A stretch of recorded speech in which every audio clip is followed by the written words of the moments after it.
Bonjour à tous et bienvenue sur la chaîne de Papier de Rêve. Je suis Ursula et aujourd'hui on se retrouve pour une vidéo bonus où je vous montre comment je travaille à la gouache pour réaliser un portrait. La gouache est encore un médium assez nouveau pour moi et je ne me sens pas encore tout à fait à l'aise pour vous expliquer exactement ce que je fais. En tout cas pour les portraits, j'essaye de dessiner et d'avoir une structure dessinée la plus précise possible parce que c'est de cette façon-là qu'on reconnaîtra votre sujet. Donc je fais surtout attention à mon dessin et ensuite je viens poser ma couleur à la gouache en suivant bien sûr mon dessin, sinon ça ne sert à rien, mais je garde un pinceau très large et un pinceau plat qui va me donner tout de suite du caractère en fait il va jouer comme une contrainte puisqu'il est beaucoup plus gros que ce qu'on aurait tendance à choisir pour la taille du sujet que je suis en train de peindre. Et cette contrainte va me permettre de trouver des solutions pour avoir plus de caractère et utiliser ce pinceau de la meilleure façon possible, avec la gouache. Mais pour vous donner quelques petites explications supplémentaires, j'ai tendance à commencer mon sujet des couleurs les plus claires vers les couleurs les plus foncées et ensuite de retourner vers les plus claires. Je fais donc clair, foncé, clair, ce qui me permet de bien identifier mes zones claires parce que je trouve que c'est difficile tout de même de superposer du clair sur une couleur déjà foncée. Donc je préfère faire bien attention à où je place mes couleurs claires et ensuite j'ajoute donc des couleurs foncées là où j'en ai besoin.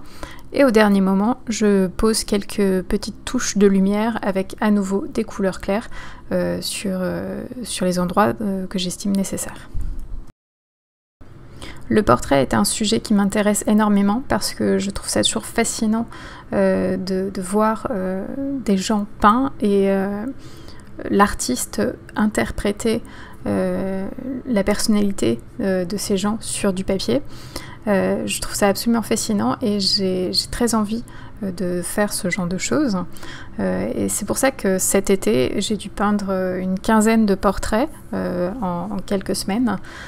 Parce que je voulais travailler sur ce sujet et je voulais surtout m'améliorer.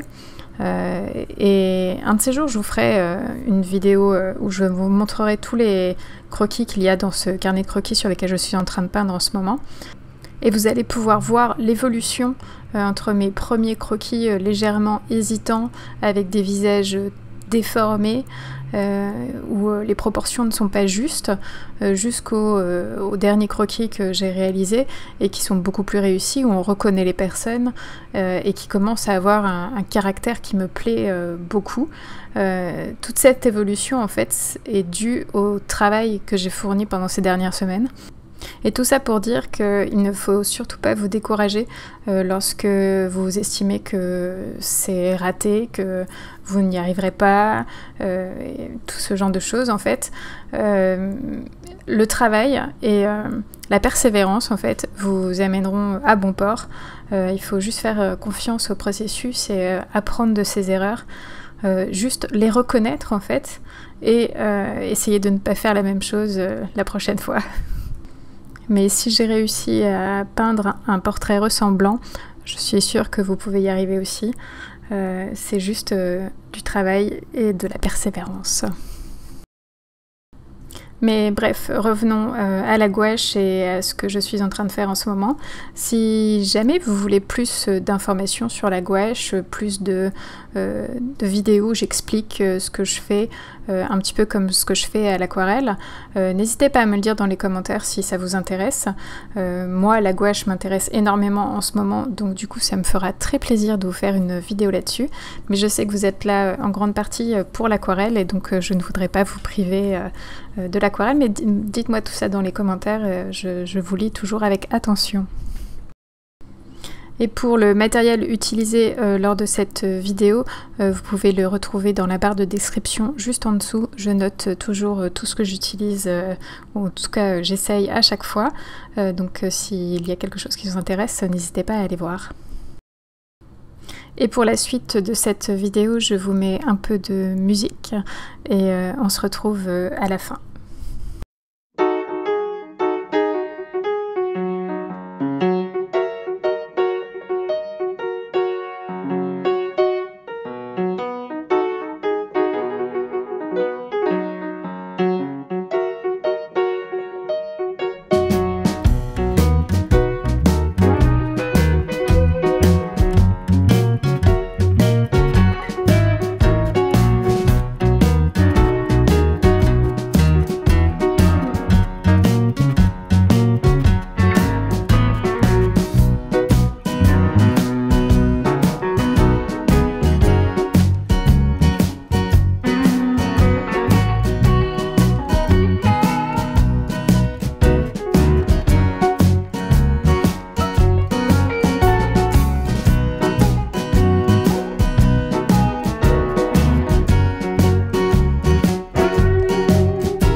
Et cette vidéo est à présent terminée. Merci de l'avoir regardée jusqu'au bout.